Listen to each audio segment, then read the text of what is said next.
السلام علیکم میرے بھائیوں اور میرے عزیز بہنوں۔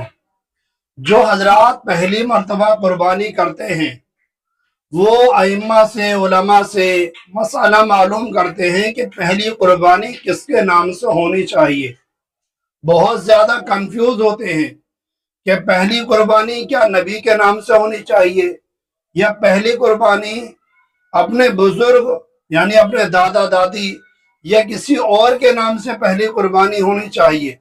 تو آج کی اس کلپ کے اندر میں اسی مسئلے کو سمجھانے کی کوشش کروں گا، اسی مسئلے کو بتاؤں گا کہ پہلی قربانی کس کے نام سے ہونی چاہیے۔ تو آپ سے گزارش ہے کہ اس کلپ کو پورا ضرور دیکھیں، اور آپ کا کوئی سوال ہو کمنٹ کے اندر، کوئی مسئلہ ہو ضرور پوچھیں، انشاءاللہ میں اس کا جواب کمنٹ کے اندر دوں گا یا ویڈیو بنا کر دوں گا۔ تو مسئلہ یہ ہے کہ پہلی قربانی کس کے نام سے ہونی چاہیے۔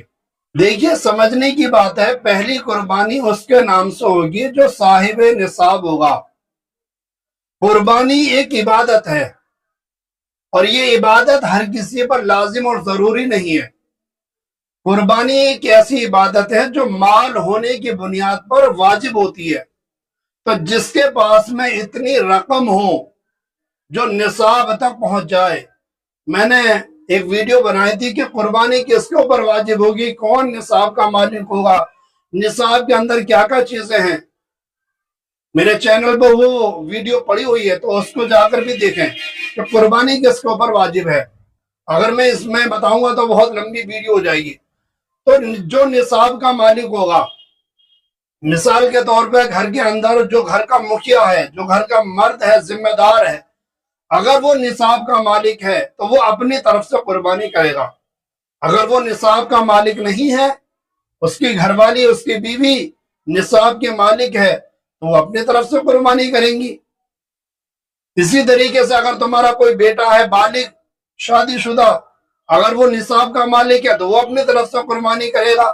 اس کی بیوی اگر صاحب نصاب ہے تو وہ اپنی طرف سے قربانی کرے گی۔ یعنی گھر کے اندر جتنے لوگ صاحب نصاب ہوں گے وہ سب اپنی اپنی طرف سے الگ الگ قربانی کریں گے۔ یہ نہیں کہ ایک قربانی کر دی اور سب کی طرف سے ادا ہو جائے گی، نہیں۔ جو نصاب کا مالک ہوگا، صاحب نصاب ہوگا، اس کو قربانی کرنی لازم اور ضروری ہوگی، اس کے اوپر قربانی واجب ہوگی۔ اب ہوتا کیا ہے کہ بہت سارے لوگ پہلے نبی کے نام سے قربانی کرتے ہیں، پھر اپنے دادا کی طرف سے قربانی کرتے ہیں، پھر اپنے والد کی طرف سے، پھر اپنی طرف سے، اسی طرح سے ہر سال نمبر چلتا رہتا ہے، نمبر لگتا رہتا ہے۔ اس طرح سے میرے بھائی قربانی نہیں ہوتی۔ قربانی ہر اس شخص پر واجب ہے جو صاحب نصاب ہو، اور صاحب نصاب ہونے کا مطلب یہ ہے کہ قرضہ نکالنے کے بعد میں اپنا مہینے کا پورا خرچہ اخراجات نکالنے کے بعد میں اگر صاحب نصاب ہوتا ہے تو اس کے اوپر قربانی واجب ہے، وہ قربانی کرے۔ تو مجھے امید ہے کہ آپ کو سمجھ آیا ہوگا کہ پہلی قربانی کس کے نام سے ہونی چاہیے۔ تو پہلی قربانی اپنے نام سے ہوگی جو صاحب نصاب ہوگا۔ جو بھی گھر کے اندر صاحب نصاب ہو، چاہے آپ خود ہو یا آپ کی گھر والی ہو یا آپ کا بیٹا ہو یا بیوی ہو، اس کی بیوی ہو، تو جو صاحب نصاب ہوگا اس کے اوپر قربانی واجب ہوگی۔ اگر اللہ پاک نے آپ کو مال دیا ہے، اللہ پاک نے آپ کو رزق میں وسعت دی ہے، تو اپنے طرف سے تو قربانی کرنی ہی کرنی ہے۔ اپنے نبی کی طرف سے بھی قربانی کر سکتے ہیں، لیکن وہ قربانی نفلی قربانی ہوگی۔ اسی طریقے سے اپنے مرحوم کی طرف سے بھی قربانی کر سکتے ہیں، وہ نفلی قربانی ہوگی۔ اپنی طرف سے ضرور کریں گے، کیونکہ ہر عبادت اللہ پاک نے زندوں کے لیے رکھی ہے۔ جو دنیا کے اندر زندہ ہیں، جو حیات ہے، ان کو قربانی کرنا واجب ہوتا ہے، ان کو قربانی کرنا ضروری ہوتا ہے، جو صاحب نصاب ہوتے ہیں۔ جو دنیا سے چلے گئے، دنیا سے انتقال کر گئے، آخرت زندگی کے اندر پہنچ گئے، وہ ہر عبادت سے محروم ہو گئے۔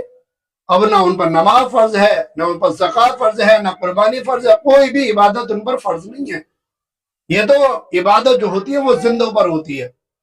تو قربانی وہ شخص کرے گا جو صاحب نصاب ہوگا۔ گھر کے اندر 4 آدمی ہیں تو 4 الگ الگ قربانی کریں گے، 3 آدمی ہیں تو 3 الگ الگ قربانی کریں گے، جو صاحب نصاب ہیں۔ اللہ پاک سمجھنے کی، عمل کرنے کی توفیق عطا فرمائے۔ اس کلپ کو شیئر بھی کریں۔ السلام علیکم ورحمۃ اللہ۔